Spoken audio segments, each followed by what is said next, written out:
You're listening to Birds Coast to Coast. Here's your host, John Clark and Tanner Riddle. Welcome, everyone, to Birds Coast to Coast, episode 32. I'm your host, John, along with our amazing co-host, Tanner Riddle. Tanner, welcome back to your amazing abode in Arizona. Thank you for being in a Wi-Fi area that is nice and strong, my friend. It was a good trip, but it is nice to be back into my home studio, I guess. Oh my gosh, we can see him in all, 720p, 1080p instead of the 180. Everyone let me know how bad I looked and sounded, so I think I I saw appreciate you. it. I think I saw like maybe 7 pixels of you last week. I was trying to figure out what you were even trying to show me with your face. All right, but guys, we are here today to pick the NFL division winners for each AFC and NFC division.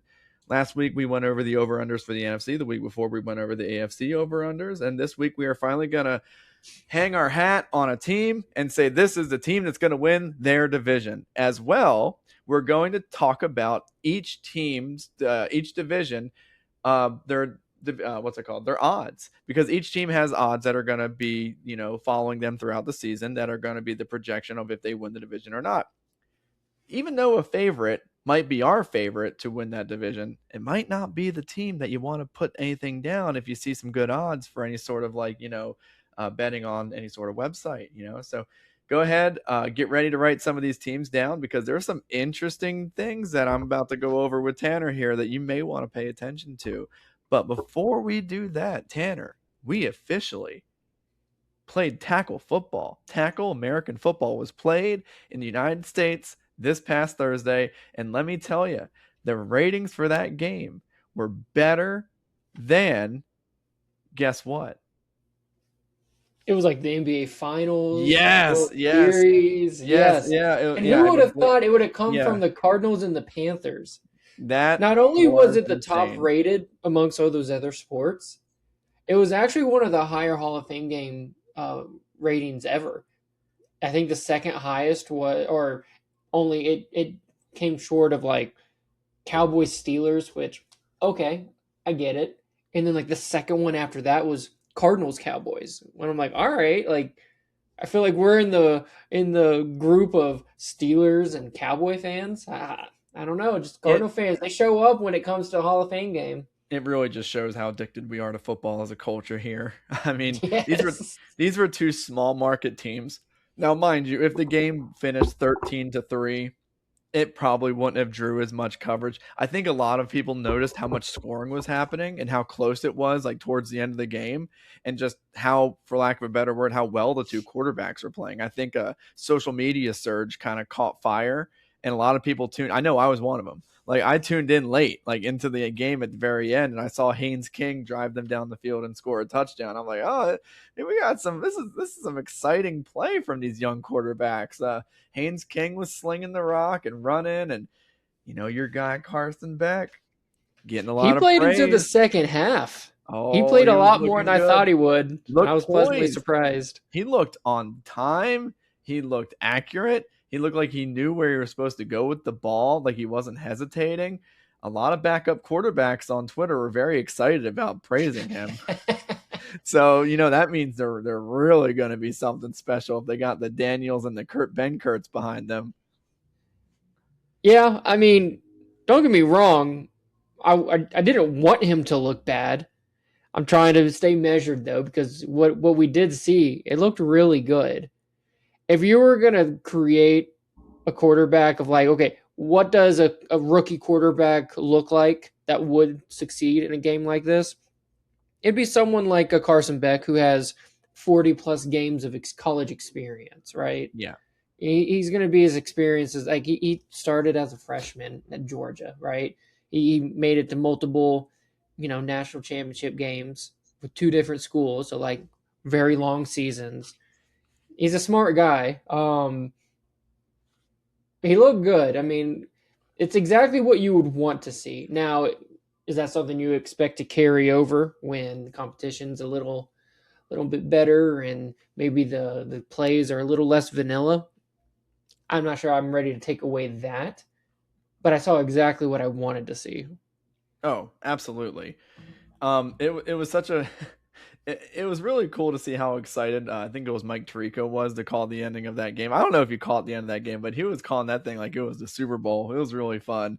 I He was like, mean, "And they 33-30, that's awesome. Oh man, it was really fun, and it gets me excited for the preseason because a lot of times that Hall of Fame game, man, it's a glorified joint practice session. Like it's just, hey, like let's get through this thing. It's more of like an almost like an exhibition of an exhibition. Like it's like an exhibition once removed. It's not even a real preseason game half the time. But no, I really enjoyed watching the game, and Carson Beck looked decent. I don't know. It's going to be very interesting to see how much playing time he gets in the second and third, and I guess for you guys, fourth preseason game. Typically starters tend to play less and less, but I don't think he's entrenched as the starter, so he probably will get lots of looks. Like probably he'll get a lot of preseason time this season. So I'm excited to see where this goes because a strong preseason could only bode well for him to start early if Jacoby Brissett starts slipping like that. We talked earlier in our Cardinals and our NFC West talk. What week is it that we're going to start chanting for Carson Beck to come in? And Mike and I are as excited as I am to see it. We got other guys we need to develop, and so we're probably more on the patient side of if Brissett gives us the best chance to win and develop other guys, maybe give him an extra 2 to 4 weeks to do that. If he looks good though in the preseason, maybe 1-5, 2-7, when we would normally kind of expect like, hey, let's start moving on. Let's see what he's got. What if we're like just 0-3? Like that's much earlier in the season. Maybe Mike and I would expect. I don't want to speak for Mike. I mean, I'm sure he'll listen to this and he'll have his own opinion. You light up the preseason for a little bit, and you start 0-3, and them calls especially after a season where Jacoby went like how many? What was his record last year? Like 1-11. 1-11. Like I don't know, man. Like they took this guy in the third round for a reason. If he looks good and he looks ready and he looks at least competent. But again, that was with backups. That wasn't with Michael Wilson, Marvin Harrison Jr., Trey McBride, Jeremiah Love. That wasn't with anyone. That was with a bunch of second and third stringers. And look, again, it was against a bunch of second and third stringers for the Panthers. But still, I mean, you have to know the system and know where you're going with the ball, regardless of how the defense is playing. Like it is still like a cerebral part of knowing where to go with the ball. You could definitely just drop back and be like, oh crap, wrong progression, bang. You know what I mean? Like there is still some like ability you have to show, even if it is a vanilla defense and bad defensive players. He looked like he knew what he was doing. So good for Carson Beck. I'm excited for that. I feel like this wait between the Hall of Fame game, it's really getting to me. Like I keep checking like fantasy, like news and dynasty updates, and I always cross my fingers and hope no one gets hurt in training camp. That, by the way, that's what this time of the year is. It is the most and especially since I'm not like back in the swing of things with like school year with teaching and stuff, like I'm always like from 9 to noon, basically. I'm just like checking my phone to make sure, okay, is Jalen okay? Is everyone okay? Is Quinion went down? Got to make sure he's okay. Like every tweet is like, oh, so-and-so went down. He's hobbling off. Is he okay? I'm like, oh my God. I'm like every freaking minute I'm just petrified that I'm going to swipe down and someone's going to say, yeah, so-and-so tore his Achilles. It's like, well, I mean, we're just here minding our own business. And a couple of days ago, it was Jalen Walker who tore his ACL down for the year. It's like, what the heck, man? Yeah. Like, we're not Falcons fans, but I think we both have experienced our version of a Jalen Walker. And it's just like, what the heck? Oh yeah. I remember Jeremy Maclin went out in camp one year. He tore his ACL, missed the whole year. I was like, okay. Cool. I think mine was Darnell Dockett he tore his Achilles in August, and he never played for the team again after that. Yeah. And like you got these guys who are, and you never know, it could happen to anybody and any team, and you just hope that you get through. And that's why I really appreciate, because I'm going to knock on a lot of wood here. Under Nick Sirianni, we have been very good at maintaining a good level of health through training camps and preseason games. It has been a consistent, not just like he's gotten lucky for 1 year or 2 years, like every year he's been here. Now look, Like last year, Landon Dickerson came up lame, pulled something, and that affected him for the whole year. But as a whole, there hasn't been many horrible injuries in preseason, and a lot of people gave him flack because they're like, oh, they're not playing the starters, or these practices are super light, they're like an hour long, and the NFL kind of has guidelines now for like how long practices can be. It's in the CBA, yeah. Yeah, so like it's not like Nick Sirianni's the only one going pretty No. light on these training camps now. So I don't really love when like the older players like, oh, 2-a-days, it's like, all right, hold up, bud. Like you can't do that now. We'd get in trouble if we did. So like I don't know. I appreciate that they have player health in mind, because it's weird. It's almost like I would rather see these guys get hurt in the regular season than hear that they got hurt in training camp. It's just worse. Somehow to me it's meaningful. Yeah, you're getting, at least you got to see something. It's like, oh, he went out in the blaze of glory, not like behind the scenes and you don't see him for a whole year. That's fun. Right. All right, well, let's go ahead and get started with these divisions. I feel like we've talked about these teams 100 different ways to Sunday, man. But like now we're going to talk about division winners. We've talked about, oh my gosh, over-unders. We've talked about each profile from each division. Then we did like a whole pod on each division. Jeez Louise, man. The NFL needs to get here. To be fair, there are different aspects of the each division and each team. I feel like an expert now. Just like I feel like I know how to. Well, if you've been listening along, really, like you should be more prepared for the season than normal.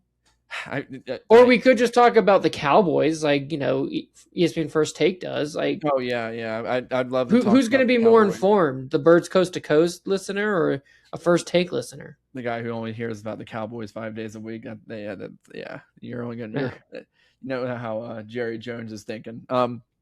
Let's go with the AFC East. All right, so Tanner, who is your AFC East winner in 2025? Wait. What year is it? 2026? What year is it? Holy crap. Have I forgotten? 2026. We're in 26. Oh my God, dude. I've already forgotten. All right. Who you got for your AFC's champion? I have the Buffalo Bills winning the AFC East. Why? Because they have the best quarterback in the league, which is going to give them the highest floor. Mm-hmm. And I think that's always a good place to start. And they got a good defense. We've talked about how the 14-win Patriots seem to be primed for regression. They had the historic easy schedule last year. Mm-hmm. And so it's probably fair to say the schedule alone was probably worth 3 to 4 wins at least. Mm-hmm. I think we both, and I don't want to speak for you, but like I think we both kind of agreed while they've made moves, they probably are ahead of schedule on the Drake May timeline. Yeah. And he almost won MVP, so you could almost argue he was the best player in the league last year. So again, if we're just playing the law of averages here, like it's fair to think the schedule's going to get tougher. Maybe Drake May isn't as good as he is last year. I do like some of the changes that the Bills have made. I think moving off of Sean McDermott was interesting, but promoting the offensive coordinator, I would expect the offense to kind of maintain a similar level. I believe they hired Jim Leonard from Denver to be their defensive coordinator. Ooh, good. That's right. That's a good hire. Yeah, and so the Bills defense, you would think with under Sean McDermott, that would kind of be their specialty, but haven't really been the Bills defense that we were accustomed to early on. So, excited about that. I really like the DJ Moore trade. I could see, remember Stephon Diggs early in his tenure with the Bills? I mean, he was very productive. Could we see like an 80-90% of production from DJ Moore? I think that would be huge for the Bills offense. So feel pretty good about them. No, I do too. They are my AFC's division winner as well. I think the Patriots last year, if we're going to keep talking about regression, then some team has to benefit from that. And that makes it almost sound like it's almost like a win by default for the Bills. They're a great team. And they're always going to be, top tier, high floor with Josh Allen, obviously. The running game has definitely improved over the past 3 years with Josh Allen kind of taking not like a limited role in the offense, but like more of like a facilitating role instead of like hey, I'm going to put the team on my back. Like, I know Josh Allen gets that reputation, but the stats are the stats, and the stats say that James Cook runs the ball a lot. So like he does, and that's a good thing. Like, it makes the offense more effective. It just is. Like, it makes it harder to defend when you don't know if Josh is going to be out there, throwing it 40 times or not. So yeah, I got the Bills, and it's not to say that the Patriots are like going to be a terrible team this year. I think AJ Brown might not be as good as everyone thinks he's going to be, but I think the Patriots will still be pretty good. I mean, they got a really good defense. I mean, I remember thinking that Patriots defense was not as good as the Texans defense, but you could say they were in the ballpark, and the Broncos of that same kind of tier of defense. I mean, they got a top 5 corner in Christian Gonzalez, and I'm gonna be honest, I don't know many other players on that defense. They added some good depth, I think, on the defensive line. A couple guys that came over with Vrabel, and so Milton Williams. So like Milton Williams, obviously, yeah. How I forget him, but yeah, he was a stalwart in that defense. He really impressed. I think they're about, like, as far as like the depth chart goes, they're pretty balanced on defense. It's a balanced team, and they work on more of like a scheme based thing, which most defenses are mostly scheme based and aren't just reliant on one guy. But now let's take a look at some of the odds, because the Bills are going off for the favorite at minus money. They're minus 136, at least what I saw, which is good. They're one of the few favorites that I noticed that there wasn't a ton of favorites that were in minus money, which is great, because that means if you pick one, you mostly get plus money back. Maybe I'm too new to this, but that really surprises me. I mean, spoiler alert, there's only 2 division winners that are minus money. Yeah. Is that normal? I mean, there should be a favorite. I don't know. But anyway, I don't know. I'm kind of surprised that, what it tells me is that it's a lot. All these divisions are tough. That's actually really exciting, though, as a fan. I mean, we don't really have a lot of, definitive guys who should win the division. I love that. I love not knowing. Yeah. It's really fun. The Patriots are sitting at 125. The Jets are at plus 1,900. And the Dolphins are sitting way back at plus 4,000. I think I don't know. Although the Patriots at plus 125 is it's good money back, and you get your plus money back, I think I'll still say that the Bills are still my good bet there. Because I truly think that this schedule, these Patriots are going to really have a rude awakening with just how awful it is to face a real schedule, and the Bills, I think, are gonna cruise this division. Honestly, I think as much as I want to say like, oh, you can get good money for the Pats, I think the Bills have this. So I would say that it's probably the best bet to just take the favorite, the minus money, and go with the Bills. Do you disagree? I don't necessarily disagree, but I'm probably more open to the Patriots plus 125. They won 14 games last year. I mean, if they were to win 9 games, that is a 5-game regression. That is a lot. I mean, I would still probably say like the safe money is with the Bills, but it has me think a little bit. Like I'm probably a little bit closer than you are. I was thinking a little bit. I kind of flip flopped at the end there, but I feel pretty confident in my Bills pick. All right. If it were my money, I would stick with the Bills, but I did think about the Patriots. Yeah, and that's how I want to think. Like I would only make these opinions and say these things if it was me actually pulling the trigger on this. That's how I. This is why this episode's called "Put Your Money Where Your Mouth Is." That's right. That's right. Yeah, that's our title. All right, so AFC North. My AFC North winner. I see what everyone's doing. Everyone's on Cincinnati. We're on to Cincinnati. They're the sexy team. Jamar Chase, Chase Brown, all the Chase Field. No, Joe Burrow. Not buying it. They gotta earn it. And honestly, I feel like this is the team most ripe. I'm not gonna say for immense disappointment, but everyone's just penciling this team in for like 11 and 12 wins. I got to see it. I'm going with the Ravens because I feel as though they are a solid team that just knows how to win. They finished strong at the end of last year. They didn't make the playoffs, and they kind of didn't, finish as strong as they should have. But they were in a really deep hole, and they really plowed their way out of that hole as best as they could. And, Lamar was hurt. I seriously think with a healthy Lamar, I've seen a lot of these rookies. I heard some good things out of these wide receiver twos in Baltimore. I think we might have a little bit of a good passing attack this year in Baltimore. Another year of Derrick Henry. I don't think he wants to go off on a bad note. I'm really, really feeling that the Ravens should win this division. What do you think? I might be one of those suckers, but when we went over our AFC North preview, I know. You're all I was a Bengals guy. I was a Bengals guy. So I'm sticking with my Bengals. I think, again, they were pretty low on the defensive rankings last year. And I think they were pretty low on the rankings the year before too. So the law of averages, I mean, they got to figure it out eventually, right? So they got to trip into a good defense at some point. Well, don't even have to be good. It's similar to our Cowboys talk. When you're 31-32, you don't have to go to 10. What if you just went to 24? And I'm not just saying like, oh, well, they'll go to 24 just because.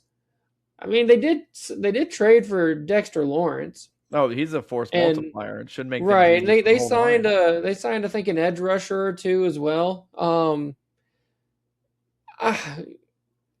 mean, again, we're going from 31-32 to 24. That's the hope. There are zero questions about this offense. I mean, this is a top 5, top 3 offense, right? As long as the quarterback stays healthy. And I think, again, you can say that about every quarterback that we go over today, but I think this one kind of deserves the extra, notation of if he can stay healthy because, it's random stuff too. It's like turf toe. It's like broken thumb. Like some of that stuff's kind of fluky. I like the Ravens. They would be my second choice. There's enough change. I don't think the roster is as good as we're accustomed to them being. I feel like for the last 10 years or so, we go into every season with there's a couple teams that we just know the roster is just well put together. Yeah. I think of the Eagles. Usually the Rams are up there. The Niners sometimes. I think the Ravens are on there as well. Yeah, that's why this is just a solid roster. You know what you're getting. I just feel it's such a safe I just don't pick. feel like we have that. I just don't feel like I can say that this year. I feel as though we can say it. Really? I feel like the defense just. And it seems weird to say you don't trust the Ravens defense, but we'll see. I mean, they lost John Harbaugh and they brought in Jesse Minter. That's a great defensive. Depending on who you ask, that could be a net positive. I don't know. That's where a lot of the uncertainty comes from. I feel good about it. I think Lamar is going to have another great year. I think we're gonna look back, especially since he was so lowly rated on the NFL Top 100. I think there's a little bit of Lamar fatigue, and I think he's going to show everyone why he's great. And again, I don't feel this way about the playoffs. I feel like he's a good regular season quarterback. This is a regular season podcast. That's why I feel as though he will come back, play well, and win this division. Now let's talk about the odds for these teams. Now, the Ravens are the favorite at -112. Decent favorite money, I guess. Not too big of a favorite. The Bengals, not far behind, +184. So you're getting plus odds on that. Not too much plus odds, but enough to kind of, wet your whistle a little bit, get out of bed for. Steelers are sitting there the sneaky third at +510. And then we got the Cleveland Browns, the lowly Cleveland Browns, sitting at +2,100. Tanner, are any of those teams jumping out at you for good money value? Well, just based on what you heard from me, I'm not picking the Ravens because one, yeah, I don't think they're winning the division, right? So, and they have, I guess, better odds or worse odds, however, less favorable odds to worse make money. Odds, so you would, Ravens doesn't make sense for me. Browns, I mean, I feel like you're just donating money. So really, it's between the Bengals and the Steelers. Yeah. Steelers one is interesting because if you remember, the last game of the year was that Sunday night game against the Ravens. They were field goal away from winning the division last year. They were, yeah. It was really close. They have a good defense. Obviously, where they kind of come up short a little bit is probably the consistency on offense. I think. Is there a world where Joe Burrow and Lamar gets hurt, just like last year, and they just sneak in as And division Aaron winners? Rodgers doesn't, and the 42-year-old doesn't. I'm just saying, maybe one last year. I don't know. I mean, look, there's enough concern with Joe Burrow where it's like, shoot, he may. I mean, he's gotten hurt each of the 3 of the last 6 years. Like that's a high percentage. So if that's your hesitation, who am I to argue? That's kind of tough. Plus 510, that seems like a lot of money. I mean, so if I put down $10, I get 51 back. Is that how that works? Yeah, yeah. I believe you'd get 61 back. Okay. Like I profit 51. Yeah. Okay. Yeah. I think so. That Steelers one's interesting. It's an older roster, and it's not even just Aaron Rodgers. I mean, the defense is on the older end. There's no Mike Tomlin. We're losing a lot of coaching experience in this division. Did you know the most experienced, the longest tenured coach in this division is the Bengals with Taylor? Like, wow, Zach that's Taylor. crazy. Right? Because like this division had like long tenured head coaches. Yes. Like we're not even talking about Marvin Lewis, who was there for like 20 years. You know what I mean? Like Marvin Lewis was there. Before even Tomlin, there was Cowher, who was there for 20 years. Like I don't know how long Brian Billick there a while. That's what I was wondering. How long was Brian Billick there? Remember, the Ravens were new to Baltimore after they couldn't be there that long. They were around like the 1990s, so not that long. But no, it's a very interesting division with coaching tenure. I'm not gonna lie. I'm as far as odds go, kind of leaning Steelers. Well, I'm gonna go with the Bengals. I mean, okay. I know I just kind of said you're gonna earn it, but at the same time, what you said was true. Can I see a world where the Bengals just go top 5 offense and just obliterate everyone in their path and just play average defense, and then you're getting plus money back? So I mean, yeah, maybe I would feel pretty good about putting some money on a plus odds team with such a good offense. I mean, you're betting on Joe Burrow, and that's not a bad bet ever. So I feel good about that. All right. I just don't like the Steelers. Honestly, I just think they're so. I feel like the Steelers one is closer to the Browns donation pile. Okay. Like that's how I feel. Like there's. Hey, I have my concerns with it. That I'm only looking at it because the odds are really, they're staring me right in the face. I just don't like Aaron Rodgers. I hate him. I just don't like him for a lot of reasons. So let's go ahead and move on to the AFC South. Coastal elitists would know. You might know the answer to this already. I'm going. Actually, I'm not sure. I'm not sure I know this one. I'm going with those Indianapolis Colts as my division winner for the AFC South. I know we were loving them last week or 2 weeks ago with the over-under. This is my surprise AFC pick. I have two. I feel like I would have two out there picks because I feel like every year there's like a couple. So my surprise AFC pick is the Colts, partly because even though the Texans and the Jags were both multi-digit win teams last year, do either of these teams have a history of sustained success? That's my question. Not really. So, and I'm seeing like CJ Stroud's playing awful in camp. I will say the Jags are looking good. There's a lot of great things coming out of Jaguars camp, and especially with their offense. I've heard a lot of good things about Trevor Lawrence and Liam Cohen, and the receivers are looking really good in Jacksonville. So that's what I'm nervous about. That's why this is a little bit of like a long shot, but I really like the Colts. Shane Steichen is one of the best. I think Shane Steichen is one of the most undervalued, great offensive minds in the game. He let Justin Herbert set records as a rookie. He got Jalen Hurts to a backup All-Pro or a second-team All-Pro in 2022. He brought Daniel Jones back from the dead last year before he tore his Achilles. The dude he got the Colts to a 9-8 record with Gardner Minshew and Anthony Richardson playing quarterback. Like this guy knows offense. I think he's incredibly undervalued. And I saw a thing that said he should be on the hot seat. I was like, or it was like a report that he's like one of the top coaches on the hot seat. Get out of here. This guy knows offense. Really appreciate his work. I think Jonathan Taylor is a great running back, and I think he's thrived in the Shane Steichen system. From what I heard, Daniel Jones is a full go.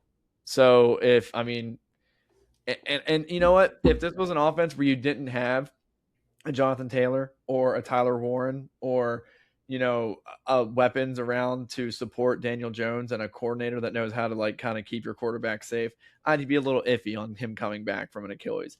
But he does have these things. And I'm really thinking that he can bounce back to where he was last year, maybe even more. All right. I really like what he's got.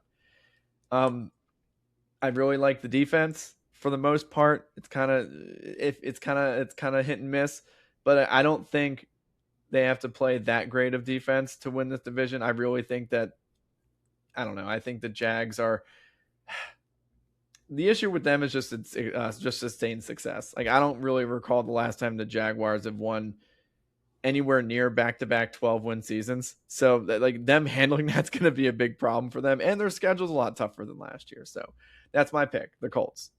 Who you got? I'm with you on the assessment of the Colts. And, as a pod, we picked their over, and we felt pretty good about that because I think we're both banking on Daniel Jones just being more healthy, getting more of the first half Colts, for the full year than we got from the back half Colts. I'm with you on Shane Steichen as well.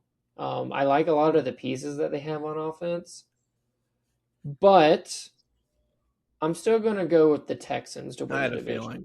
I had a feeling.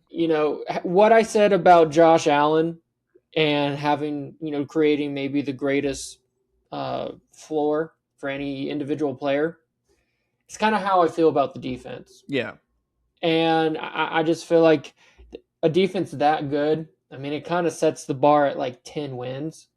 Maybe that's a little much, but it doesn't take much on the offense for us to get to 12, 13 wins, and we have our, if CJ Stroud was like, I don't know, 70% of his rookie year, we may have a different Super Bowl champ. I don't know. I'm going to bank that he does play a little bit better this year. And I think this actually might be a sneaky 1 seed team. Ooh. Yeah. I want to be, we've had some tough AFC South divisions, over the years. I don't think they're quite as weak. I think they're definitely on the up, if you will. But I think they should still do pretty well within the division, and I think I'll go with the Texans here, and I feel pretty good about it. The Jaguars, they won 13 games last year. Are they not the quietest 13-win team ever? I think a lot of it had to do with the success on defense, causing turnovers. That's just not something I think you can bank on year over year. So I think they're kind of a primed regression team as well. So I'm going to land with the Texans here, though. Cool. All right. But maybe we'll have different answers as far as the odds go. Yes. So the odds for the AFC South go as follows. This is the first division of many, mind you, that have no minus money for their favorite. These are all plus money. Texans lead with plus 110, followed by the Jags at plus 245. Then the Colts at 380, or plus 380. And then the Titans at plus 800. Now, obviously, since I picked the Colts, I love the Colts at plus 380. So that's for you. It's just a matter of, do you like the Titans? And you don't. You're actually pretty low in the Titans. No. So I think we talked about it. Like it'll be hard for us to see them get to 6 or 7 wins. So yeah, we'll see. What do you? Sorry to take your thunder, but yours really not. Yours is obvious. Yeah, mine's for obvious. Me. I will say though, I'm a little influenced by these odds. The best version of the Colts does win the division, right? So plus 380 is interesting. Plus 245 with the Jaguars is pretty good too.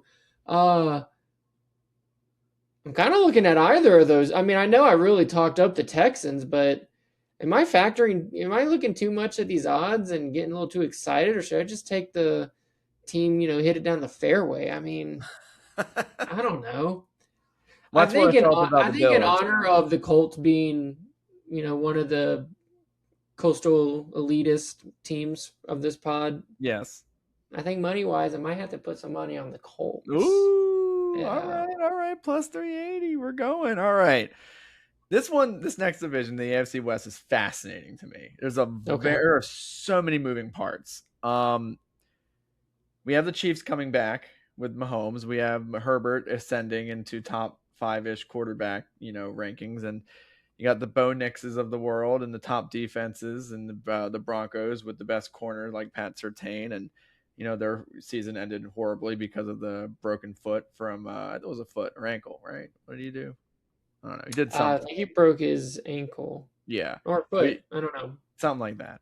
Lower and then you got body. the Raiders, the number 1 overall pick, Fernando Mendoza, So my AFC West team, I had to think about it.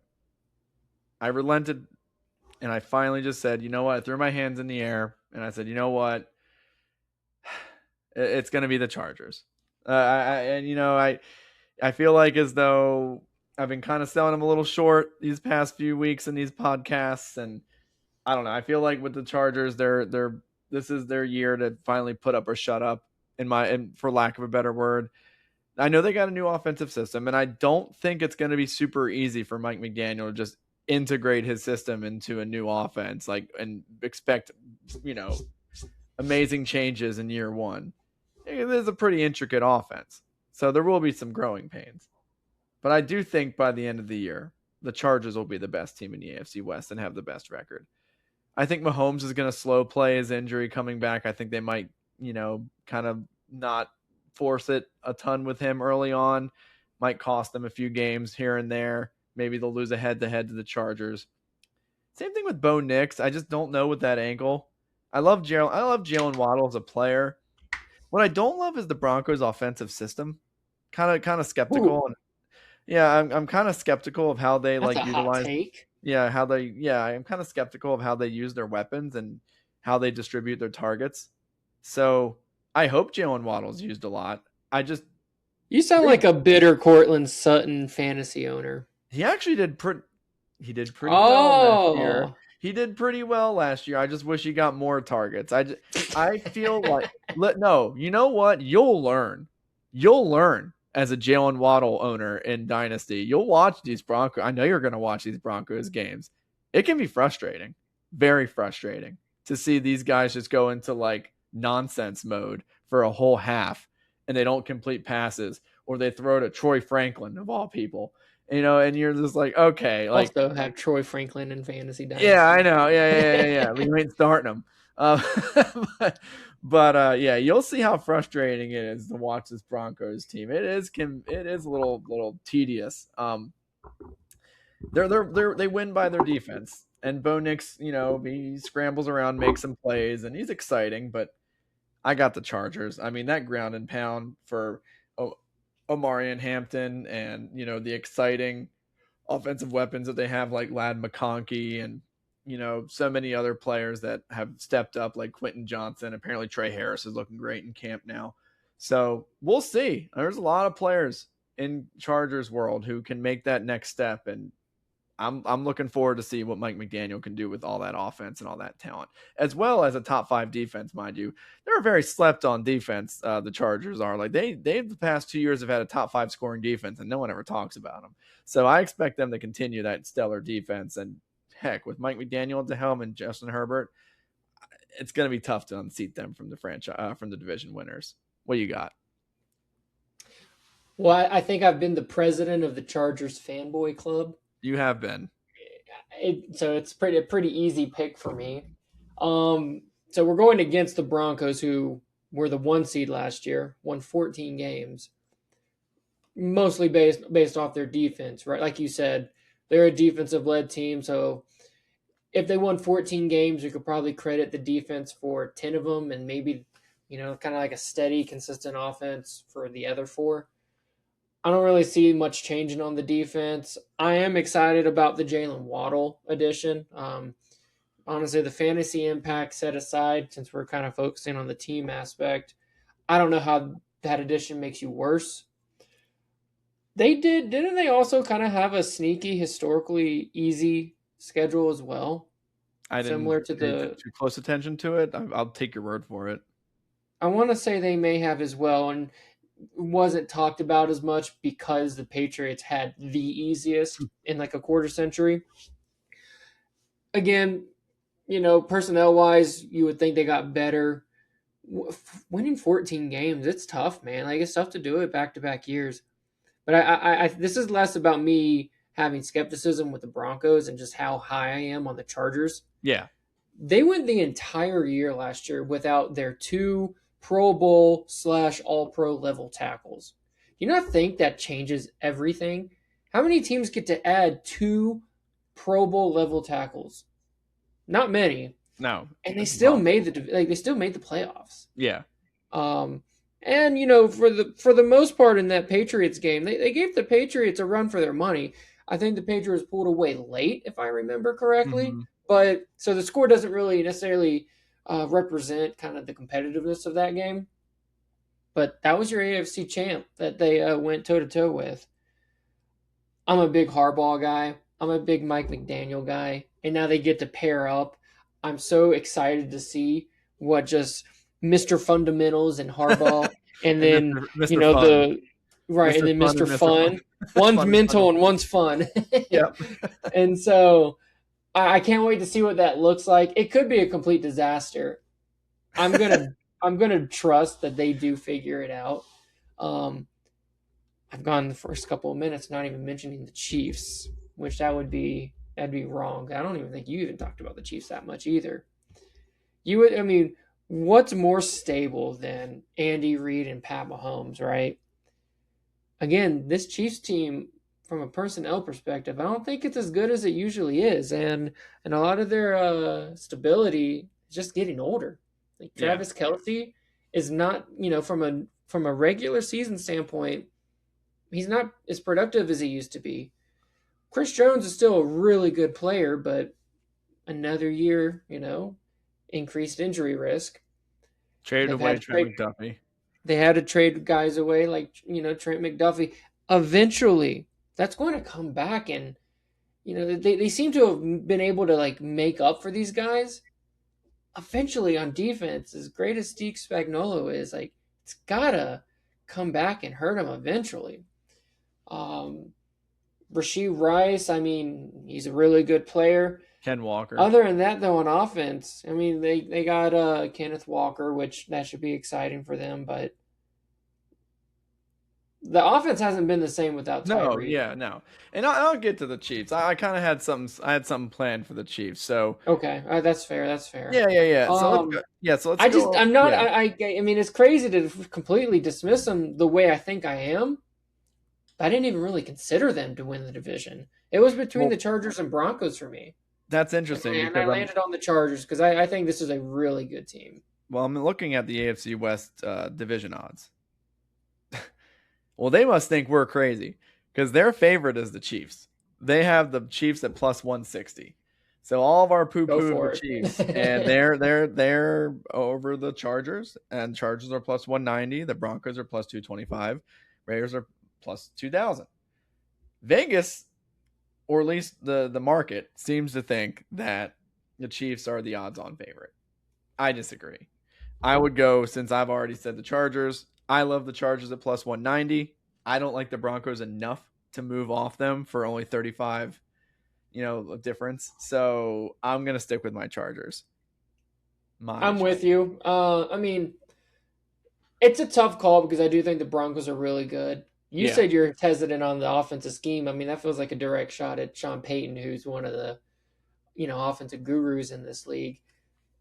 I could be talking just because they're better odds. I am high on the Broncos.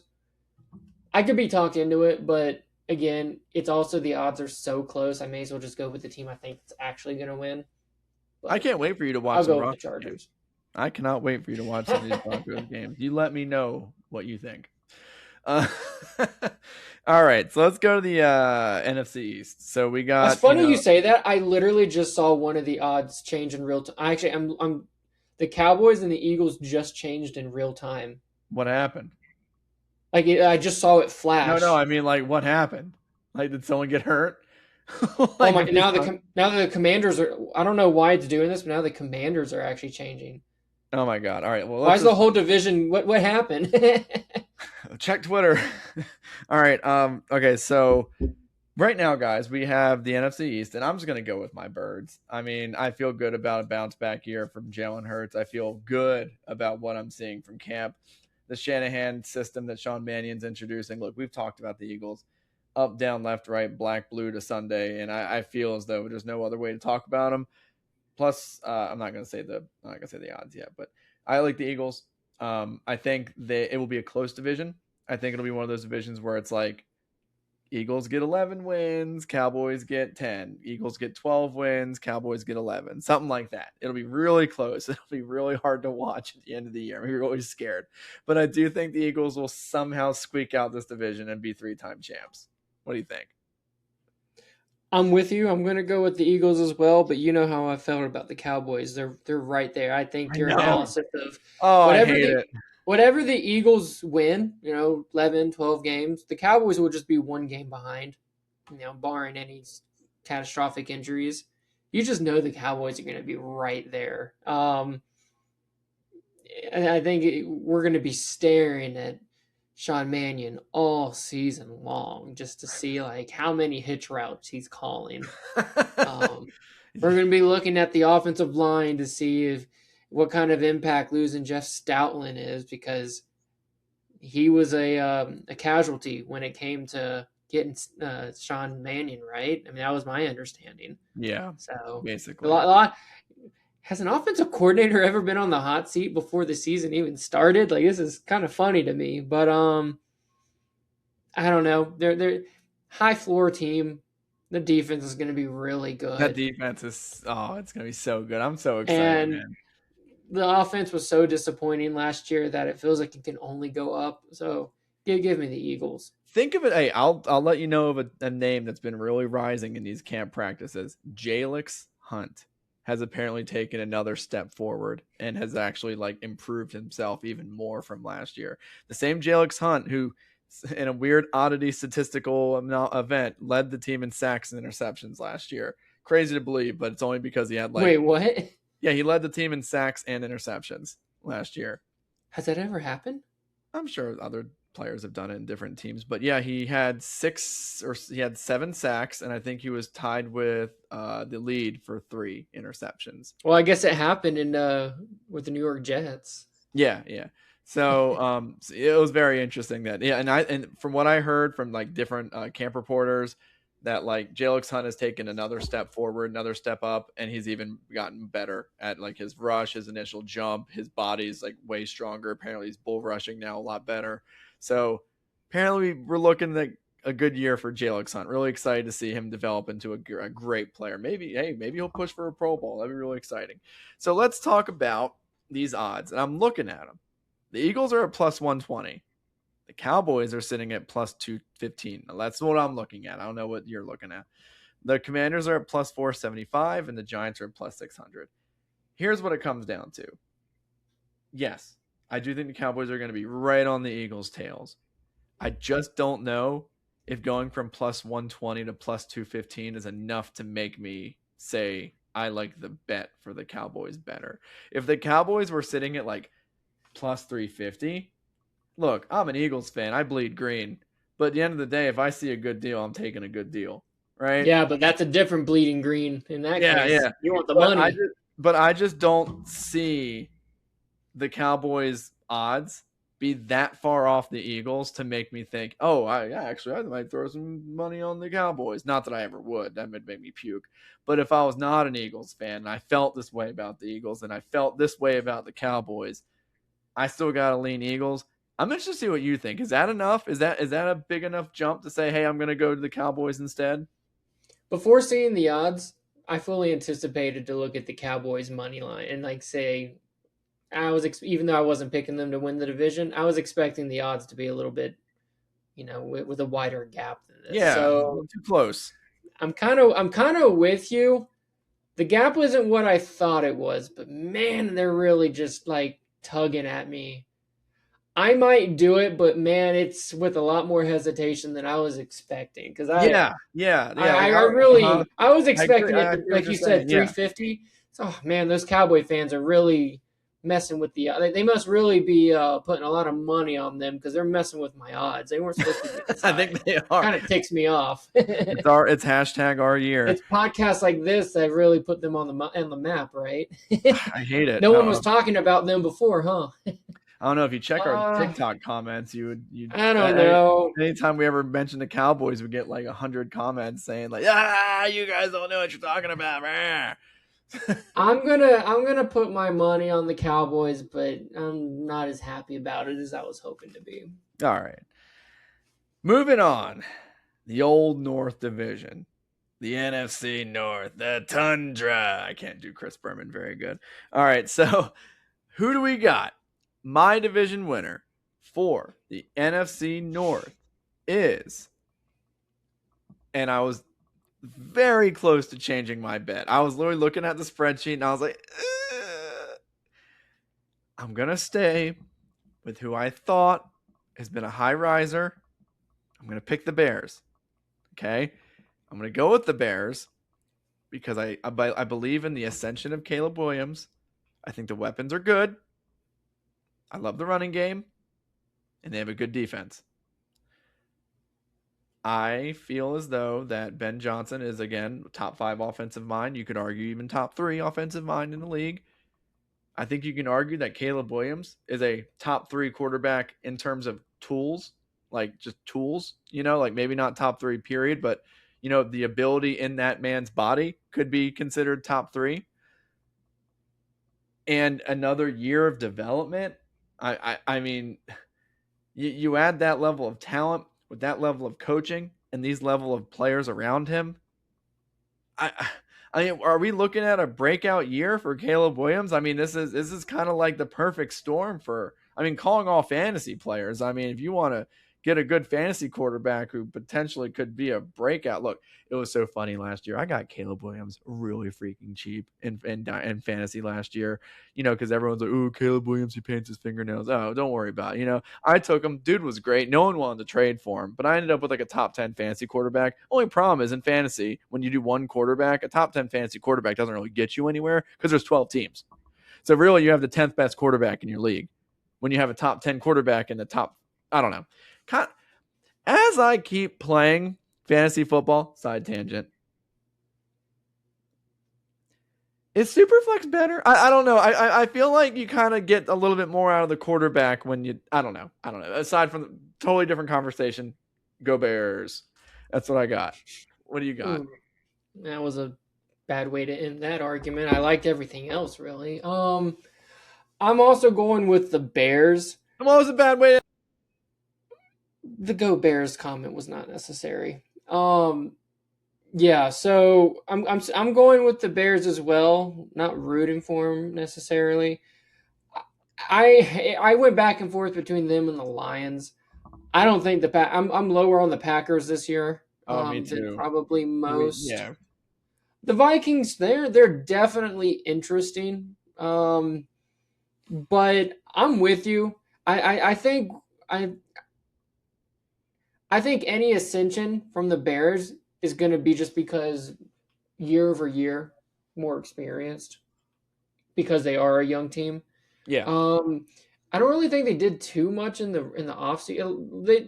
They made a lot of their moves last year, and so I don't really think they made too many major additions this year, and I don't think they really had any subtractions of significance.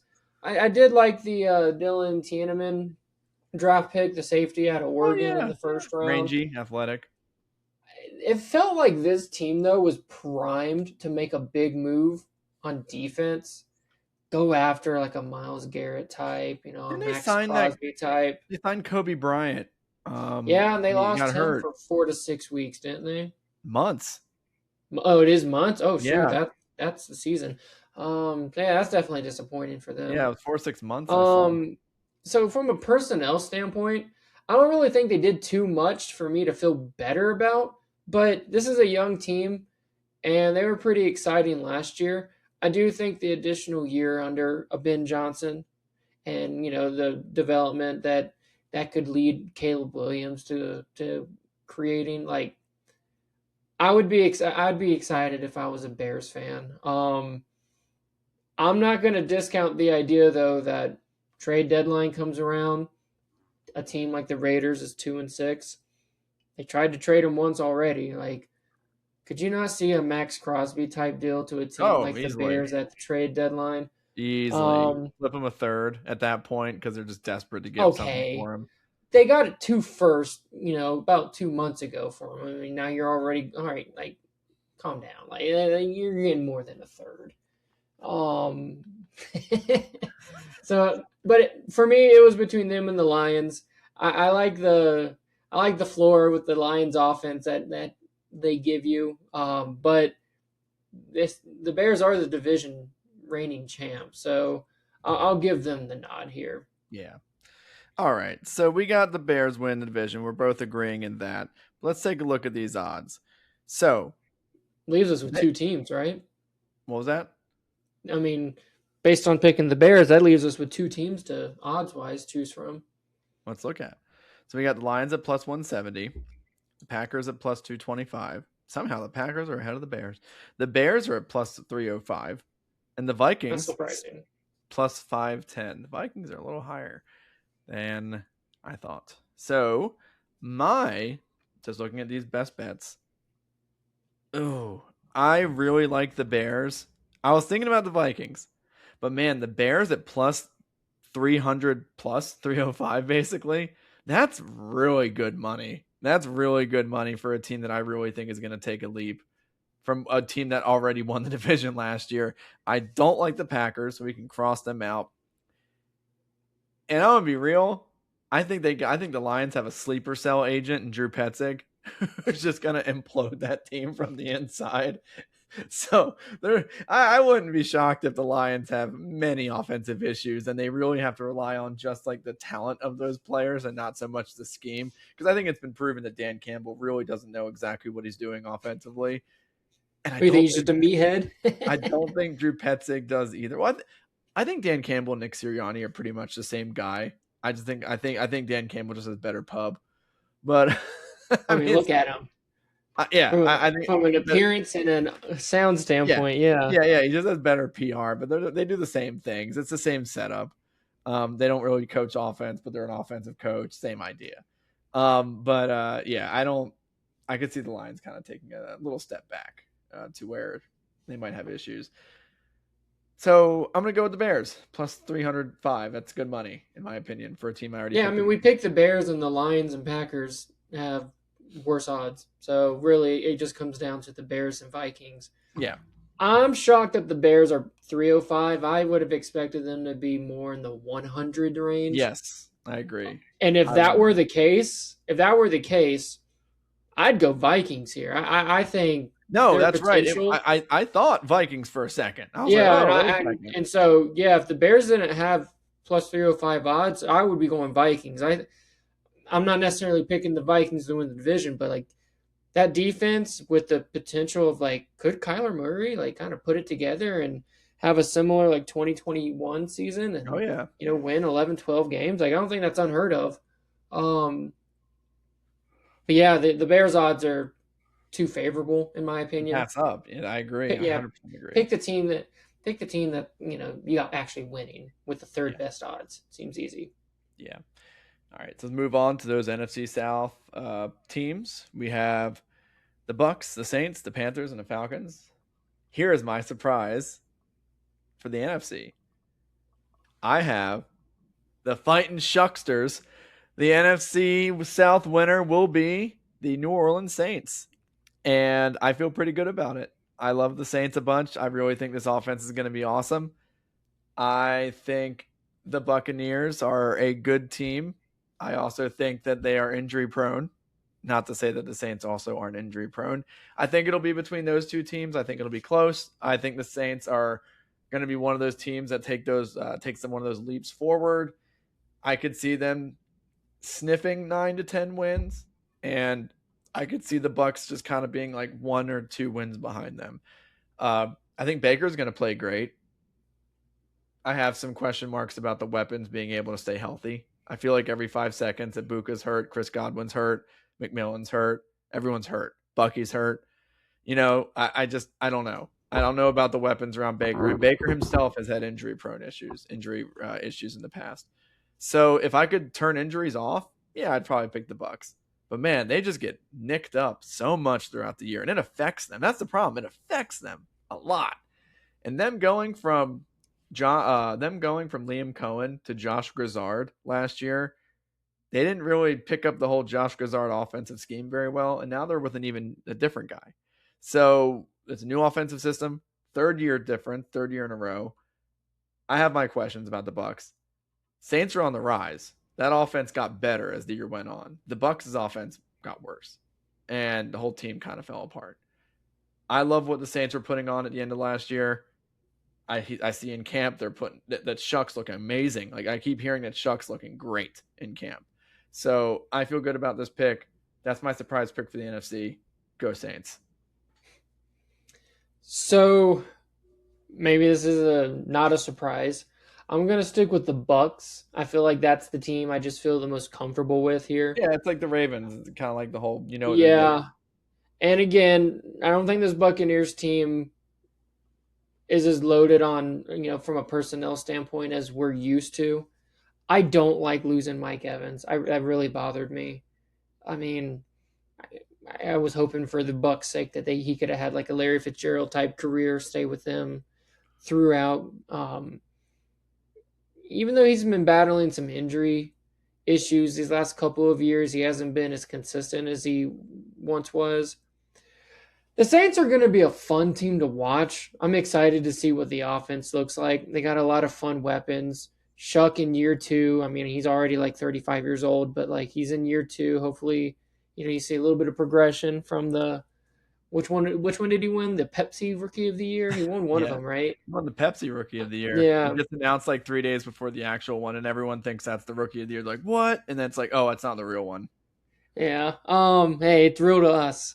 The offense, like I said, the offense should be pretty fun to watch. Kellen Moore, I think, is a good coach. I think, he's a coach I would trust to do some good stuff on offense. I'm going to be honest, I just don't know enough about the defense to trust them. I mean, they're bringing back Cam Jordan, I guess, but I'm not really sure he's as impactful as he used to be. So, not quite there yet on them. The Panthers, I don't know, man. They won the division last year, right? But I didn't feel good about it. They made some additions on defense that I like this offseason. They spent some money in free agency, but I'm not there with Bryce Young, and it just seems to be like 1 foot in, 1 foot out from a commitment standpoint. We'll see going forward. The Falcons, I mean, wait till we talk about the odds. I mean, I'm stunned that the odds are as low as what they actually are. I mean, I don't know who's taking the Falcons this year. I mean, I think they're a sneaky number 1 overall pick team for next year. So we'll see on that. That's crazy. Well, it's funny that you mentioned the Falcons because moving on to the odds, their odds to win the division are within 20 of the Colts to win the division. And we picked the Colts. So that was a good pick for us. Right. So it goes the Buccaneers at plus 170. The Saints are plus 270. I wish that was better. I wish I could get a better deal on that. Looks like a lot of people are starting to kind of buy in. Panthers. They're listening to the pod. Yeah, plus 310, and the Falcons are only plus 400. It's like they're not like, I don't know, they're not sitting here like the Raiders at plus 2,000 or the Browns at plus 2,100. That could solely just speak to the weakness of the NFC South instead of the quality of the team. So that might just be where that number comes from. A lot of people trying to get good on like maybe a team you wouldn't expect to win a weak division. So that's probably where all that money is coming from. There's really no great reason that the Falcons should be considered. I mean, yes, they have good weapons, but man, they don't have a quarterback. Like that is a problem. Like, I just don't see a world where either of those guys come out and plays well. I just don't. Unless Penix comes back and like takes like a year 3, was it year 3 or year 4? I don't know what year he's in. But like a jump, but cuz sometimes quarterbacks take that year 3 jump, but I was never really sold on him as a prospect early. Like, I never really loved him coming out. He got hurt again. He didn't really show me too much in his first couple of years. He's got great weapons, but I don't know. He's been kind of underwhelming, so I don't buy it. No to the Falcons. Oh, but my best bet for that would be, sorry, I didn't even tell you who I would put. Come on. I guess I'll just go with the say Saints. it. It's the Saints. It's plus 270. I mean, the Panthers at plus 310 are just. If you think the Saints are going to win the division, I think that's the easy one to take. It is. For me, it's a little bit tougher because I didn't pick the Saints. To be truly honest, I'd probably stay away from this division. I think the odds are actually like perfectly placed. I think it's in the right order. I think the gap between each team, other than the Falcons being at plus 400, good call on the Colts being plus 380. They almost have the same odds. Like, that's insane to me. I don't think the Falcons have a chance. Yeah. Yeah. Like, that's the one thing I know about this division is like the Falcons aren't winning. So, but if I had to put money down, I'd probably put it on the Bucks, but like the Saints are right there. I would have hoped for a bigger gap between the two to make I feel like you'd want a better deal on the Saints than if I was looking at the Saints, I'd want a better deal. I'd want, or for the Bucks, I'd want to be closer to this. Like, if I was going to pick the Bucks, I'd want it to be closer. So I just think that's like a really fair gap, which is making it really difficult for me. Yeah. But I'll keep it simple then. I'll stick with the Bucks. Cool. All right. So then we have the NFC West, and as much as I really don't, I'm just gonna go with the Rams. I'm not going to be, listen, I'm not contrarian to that degree. I just can't be. Like I'm not going to sit here and be like, no, the Rams actually aren't that good. The Rams are going to be great this year. They might, and then this is within the division, so I'm not saying they're going to be the 1 seed because this division is going to beat each other up. I'm picking the Rams. I think the Seahawks, like we mentioned before, may have a slow start due to a little bit of Super Bowl hangover. It even affects the winners. And just having a different offensive scheme. I know they came out and they said, like, I saw earlier today that like the offensive coordinator, he put some tenets and been like, oh, I plan to have JSN have a heavy workload. I'm going to do this. I'm going to, we of course, you want your number 1 receiver to have a heavy workload. Wow. But it's all about how does he make it happen. I don't know. I think it's going to be really like close. But I do think the Rams are probably going to win this division by at least 1 or 2 games. I mean, and when I say close, I mean like the Seahawks will probably also win about 11 games. So throughout the year, it'll, be neck and neck, and both teams will be winning a lot of games. But I just think, barring injury, of course, with, Matt Stafford, because I think Ty Simpson is garbage. I don't even know if he'll be the backup. But I think the Rams should win this. I honestly think Myles Garrett might break his sack record again. I think he might go out and re-break it. Honestly. And you know what? I'm just waiting for the Aaron Donald unretire notification to hit. It's going to happen at this point. Like all these we're working out with him. He's going to come back. It's just too good of an agenda and a story and a narrative for it not to happen. So it's LA. I think it's going to happen. So, bring in Aaron Donald. Let's just see how crazy this can get. What do you got? I actually struggled with this one probably a little bit more than you did. I settled on the Rams. They might be the best team in the NFL, so settling on them to win the division seems a little silly. But the Seahawks won the Super Bowl last year with 14 games. Like, they won 14 games. And they were actually pretty dominant in a lot of them.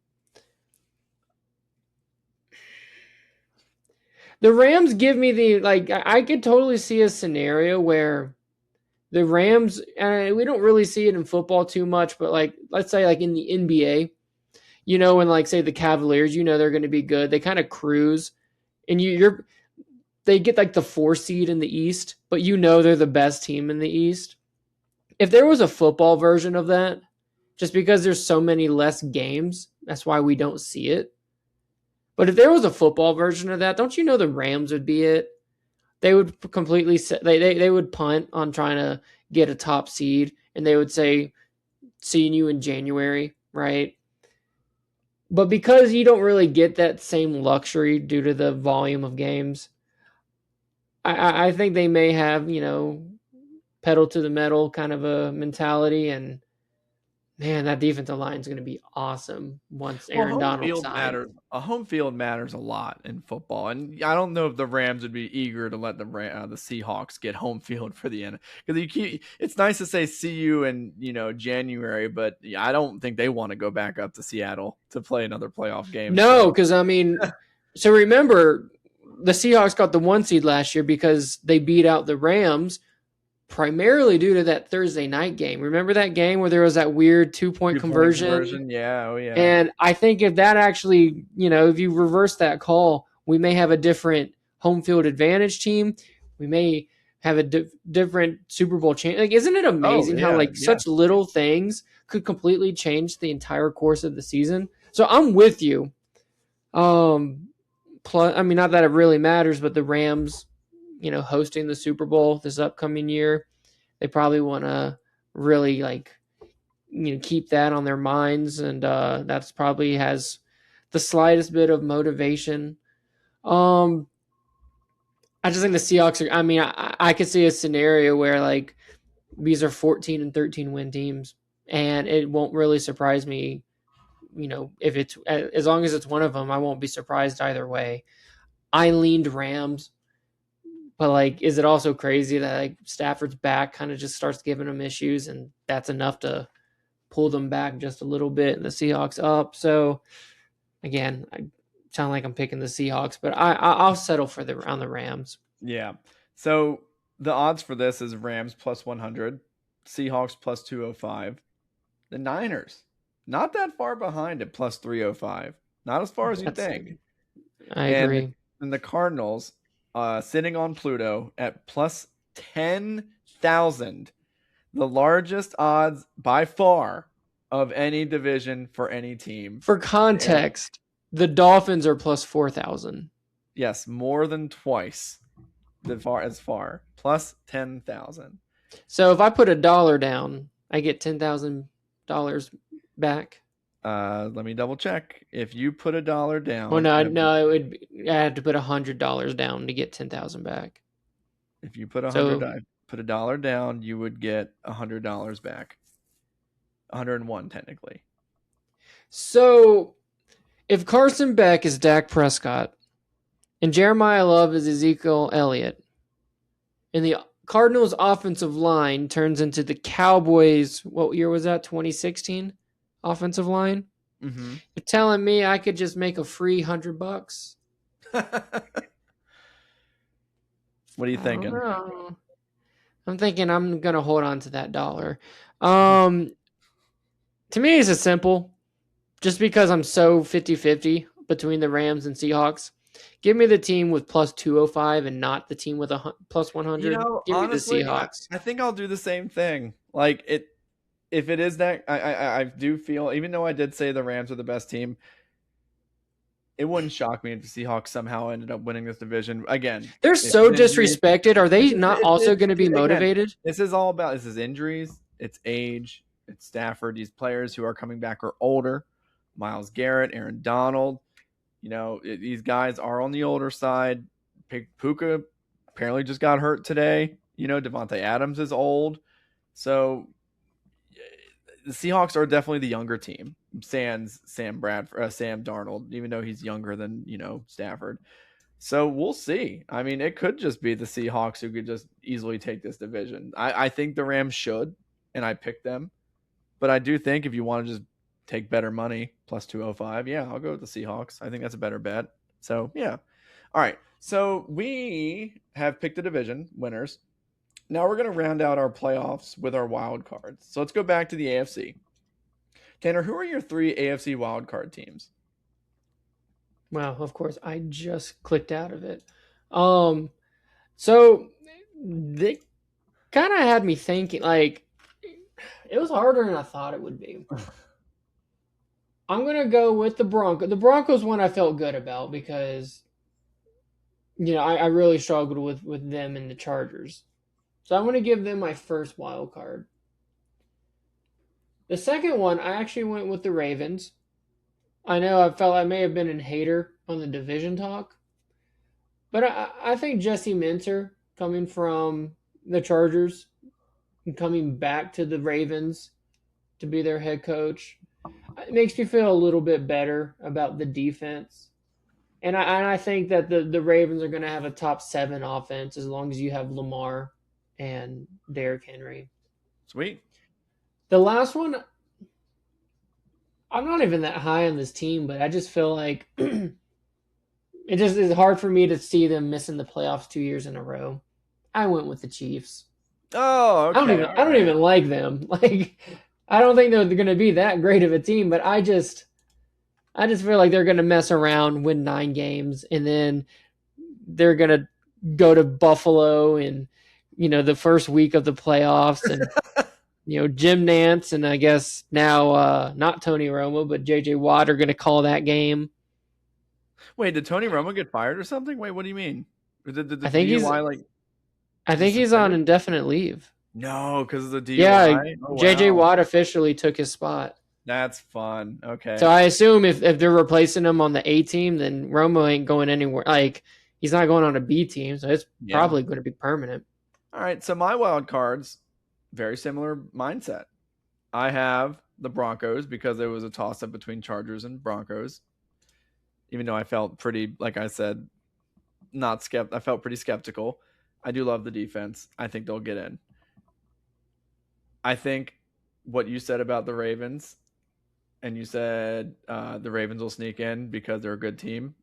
I think that the Bengals will find a way to be a wild card team. So I think they'll claim the second wild card spot. And also, I think the same thing about the Chiefs. I think the Chiefs, I just couldn't keep them off the playoffs 2 straight years. I just couldn't see it.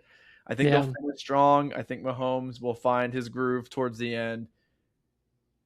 And I think they'll capture that last playoff spot, which means I left off teams like the Jags, the Colts, and the Pats.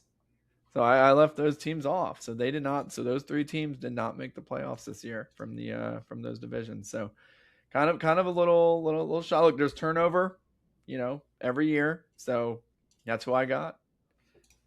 I mean, it's funny how similar our thinking was. We just swapped, the division winner in the AFC North, right? Yeah.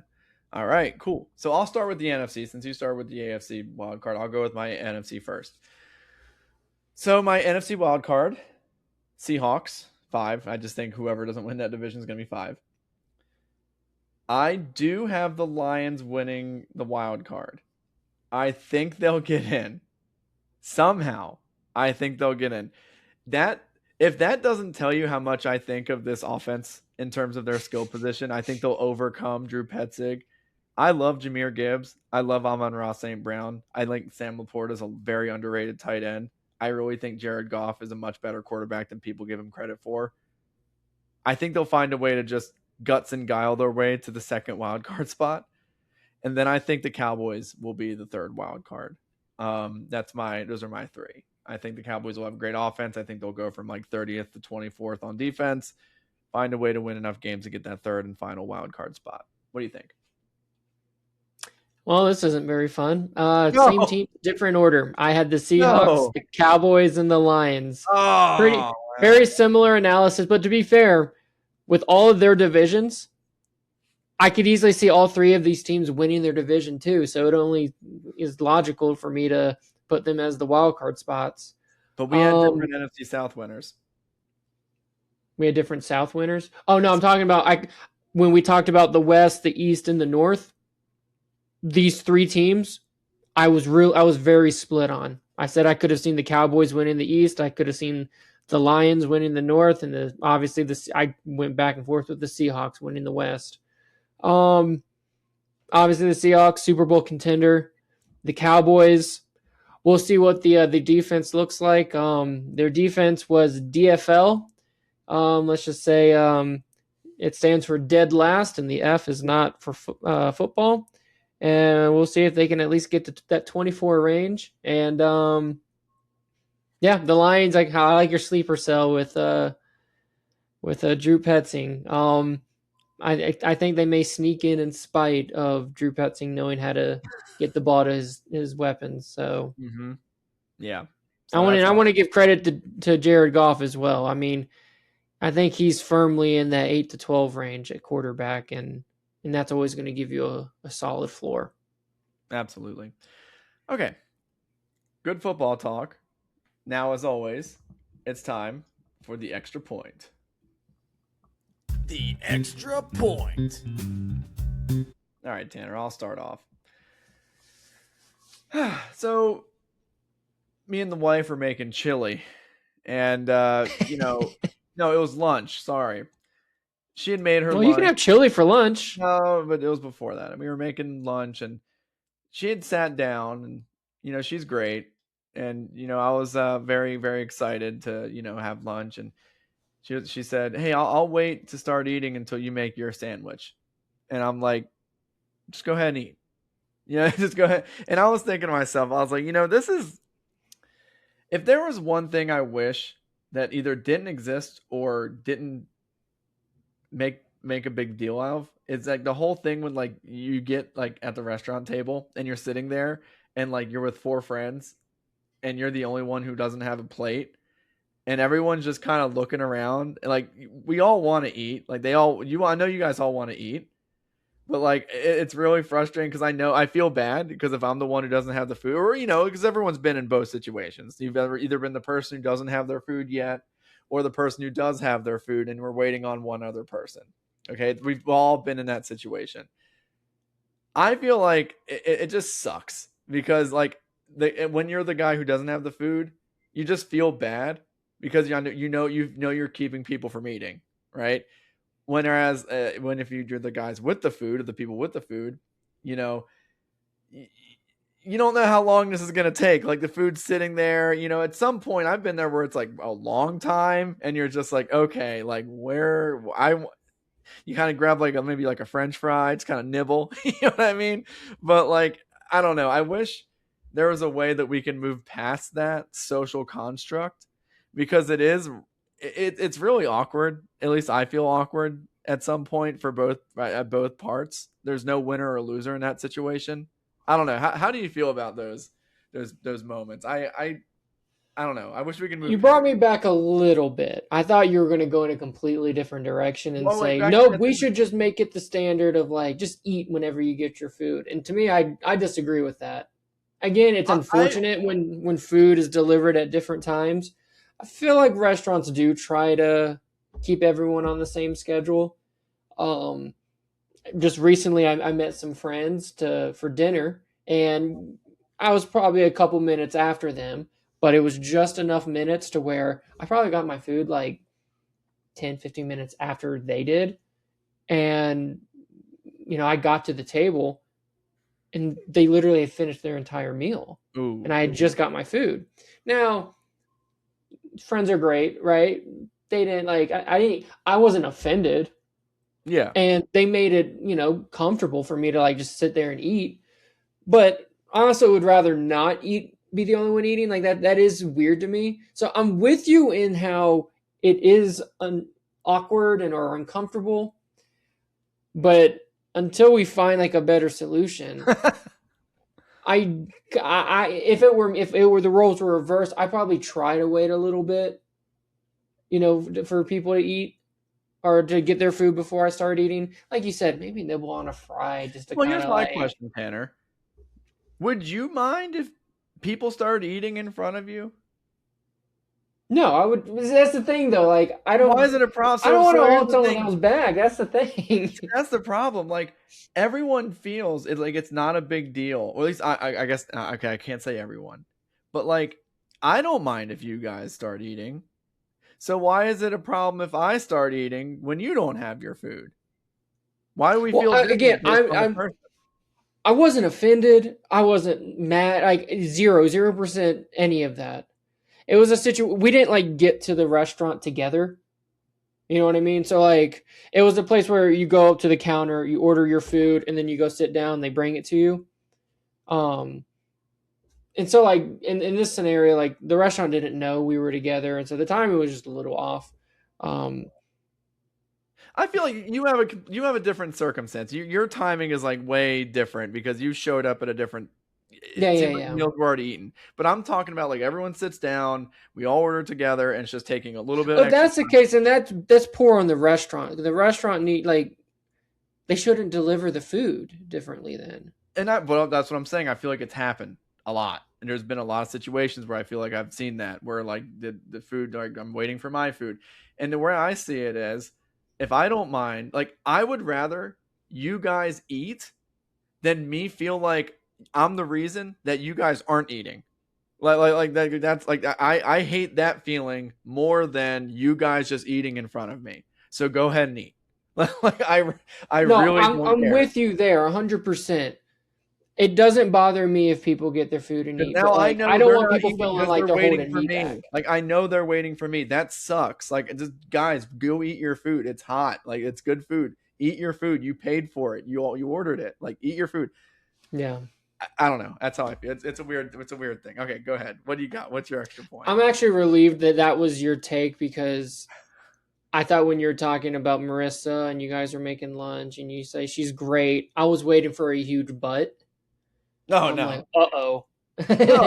No. It's just because she's very courteous when it comes to that. Like she's like, oh no, I'll wait for you. And it's like, wait, so in this case with your chili, like she ate her chili before you did? No, well, it was lunch. I think she was making like egg salad or something, and I made like a sandwich, like a chicken sandwich, and she made her. I vote egg salad. That sounds better. Because I was actually funny. The reason was I was actually late for making the chicken sandwich is because I was prepping the chili, so I had to prep the chili, throw it in the slow cooker, and then by that point she was done with her egg salad making, and then I had to make my sandwich. So she had already, you know what I mean? So like I was making the chili first, throw it in the crock pot, make the sandwich. She's already at the couch, so she's like, "Oh, I'll wait." I'm like, "No, just eat." But anyway, all right. What's your extra point? My extra point, and I kind of stole it from Jon Stewart's The Weekly Show podcast today, so I added a little bit to it. We're gonna do a what do they do? The start bench cut. Ooh, okay. All right. These are gonna be fast food side dishes. Ooh. McDonald's French fries. Okay. Burger King's onion rings. Ooh, that's and I added Arby's jalapeno poppers. Oh, okay. That makes it a little easier. All right. So start bench cut. Okay, I'll give you mine. I will go with start the McDonald's French fries, if only because they are the most safe and high quality French fry. You know what you're getting, and they're more often than not good. Okay. I will bench Burger King onion rings. And they're second for this reason, because I actually really like their onion rings, but I don't trust Burger King as an establishment as much. So like they might not give me good onion rings. Like they're not always going to be the best quality rings, but they're good. I like them. I got a little excited when you said Arby's. I thought you were going to go curly fries. Would have been a much harder discussion for me to. That's why you said good. I was wondering why you said that. I personally don't love jalapeno poppers, specifically theirs. Here's my question. Really? Do their jalapeno poppers have like the long jalapeno sitting inside, like the actual fried popper, or is it like chops of like little chunks of jalapenos with the sauce? No, it has the pepper. It's not chopped. Yes. So that's my problem. I do not like the big pepper tongue in there, because every time you take a bite, first off, it's so hot that you kind of just want to finish your bite really quickly. And sometimes, and I've had these experiences when I was a kid, like I would bite and just be, and I'd pull out the popper, and the pepper would go out with it. And now it's over. Like the whole thing is disgusting now, because now you're sitting with like the creamy cream cheese type filling is all over the place. The limp peppers just sitting there, just kind of off your tongue. Ugh, it's burning your lips, burning your tongue, and then you have a husk of like fried dough for your and it's just I don't enjoy their jalapeno poppers. I know a lot of people do. I love their mozzarella sticks. It was actually the first mozzarella sticks I've ever had as a kid.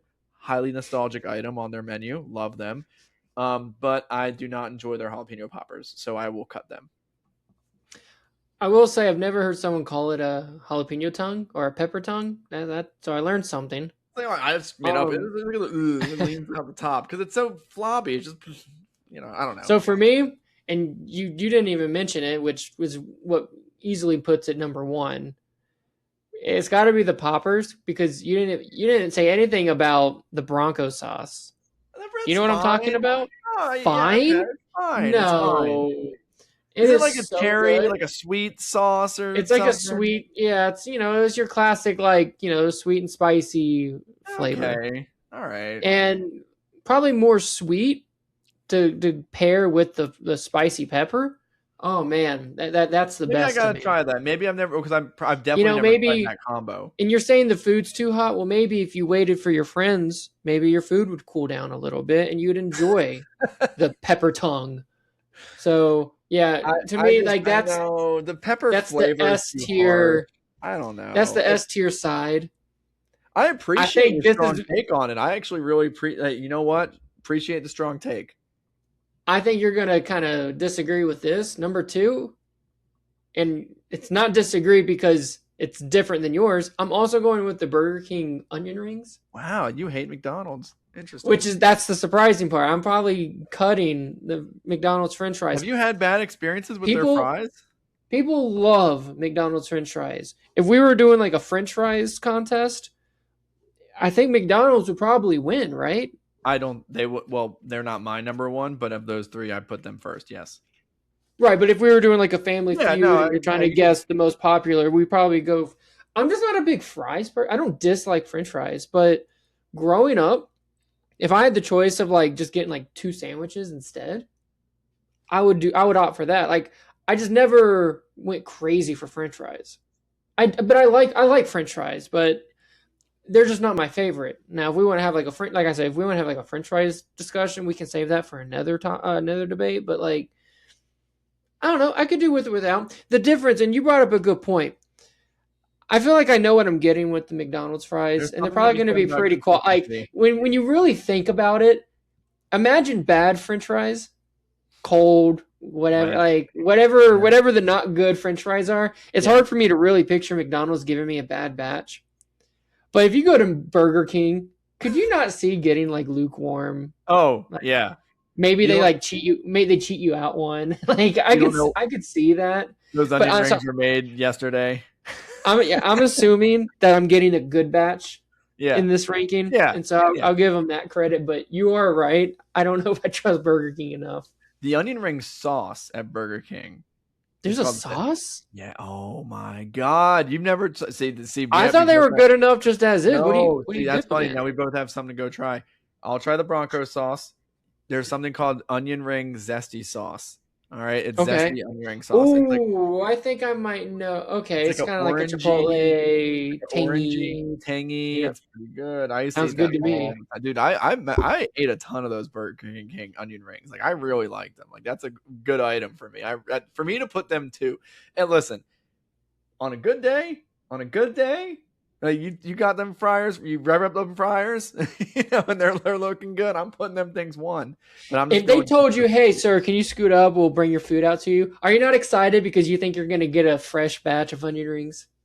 You want to know what I love about Burger King? Sometimes when you get a meal from there, I don't love Burger King that much, but sometimes they'll like sneak an onion ring into your fry container. Yes. Like how'd that get in there? How'd that little sneaky guy get in there? Thank you.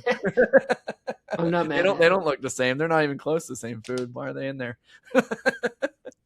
Oh, that's fun. I like these. These are good extra points. These are good extra points. I think we're both hungry because we both talked about food. Dude, I'm starving. Hey, I got some Cocoa Pebbles downstairs. Man, I'm excited to eat some Cocoa Pebbles. I haven't had Cocoa Pebbles in forever. Me and Marissa already had a bowl. Ooh, them Cocoa Pebbles hit, man. They hit. That chocolate milk at the end. All right. All right, guys. Well, next week we're going to have We're going to have a good time. We're going to finally have a full slate of preseason football to talk about. Yippee. Can't wait to talk about everyone's third stringers. Going to have a lot of Eagles, Cardinals preseason week 1 talk. We're moving forward through the rest of the year. Might do a little bit of like roster bubble analysis, see who teams might be whose players might be on a chopping block. We got to get them cut down soon. So, I mean, there's not too many weeks for these teams to make, I guess, decisions for these players. So we'll make some adjustments and see if we can maybe talk about that a little bit. Tanner, are you excited for this bevy of preseason football coming up? Yeah, I already saw my team, but ready for everyone else to see theirs. I know, me too. All right, guys. Well, as always, I'm Tanner. That's John. And this has been Birds Coast to Coast. Later.